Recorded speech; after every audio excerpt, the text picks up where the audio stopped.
সালামু আলাইকুম। কিছুদিন পূর্বে আরো একটা নতুন ইনকিউবেটর মেশিন তৈরি করার জন্য এই ককশিট বক্সটা সংগ্রহ করেছিলাম এবং এর সাথে ইনকিউবেটর তৈরির উপকরণ এক সেট অনলাইন থেকে অর্ডার করেছিলাম। আর এই উপকরণগুলো সংগ্রহ করেছিলাম মধুমতি ইনকিউবেটর অ্যান্ড ইলেকট্রিক থেকে। এখানে আছে ফুল একটা সেট এবং তার সাথে এক্সট্রা একটা কন্ট্রোলার হচ্ছে 290 টাকা, আর ফুল সেট নিয়েছিল 700 টাকা, টোটাল 990 টাকা। আর এই সেটের মধ্যে আছে একটা 3 ইঞ্চি ফ্যান, একটা টেম্পারেচার কন্ট্রোলার, একটা হাইগ্রোমিটার এবং আর এখন এই পার্টস গুলো এবং ককশিট দিয়ে নতুন একটা ইনকিউবেটর মেশিন তৈরি করব। আলহামদুলিল্লাহ, নিজ হাতে তৈরি ইনকিউবেটর তৈরি করে ফেললাম। সম্পূর্ণ সেটআপ ওকে। এখন শুধুমাত্র বাকি আছে ডাকনার মধ্যে এই হাইগ্রোমিটার যেটা এটা বসাবো হচ্ছে এই যে এবার আবার বসবে।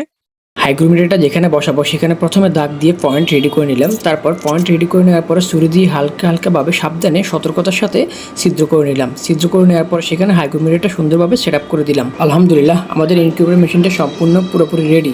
এখন উদ্বোধন করা হবে আমাদের তৈরি। মাশাআল্লাহ, আলহামদুলিল্লাহ, চালু হয়ে গেছে। হিউমিডিটি দেখাচ্ছে 96%। এখানে টেম্পারেচার কন্ট্রোলারটা বসানো আছে। এখানে তাপমাত্রা বাড়তেছে আস্তে আস্তে 30। এখানে তাপমাত্রা সেট আপ করা আছে অলরেডি আমি সেট আপ করে ফেলছি। 37.7-তে লাইট বন্ধ হবে আর 37.2 লাইটটা জ্বলে উঠবে। ইনকিউবেটর মেশিনটা এখন সম্পূর্ণ রেডি, তবে এটা ভালোভাবে কাজ করছে কিনা এটা আমাদেরকে চেক করতে হবে। আর এটা চেক করার জন্য আমাদের যে পুরোনো মেশিনটা আছে ওটার সাথে আমরা এটার তুলনা করব, অর্থাৎ অ্যাডজাস্ট করব। যদি সবকিছু ঠিকঠাক থাকে তারপর আমরা প্রোডাকশনে যাব।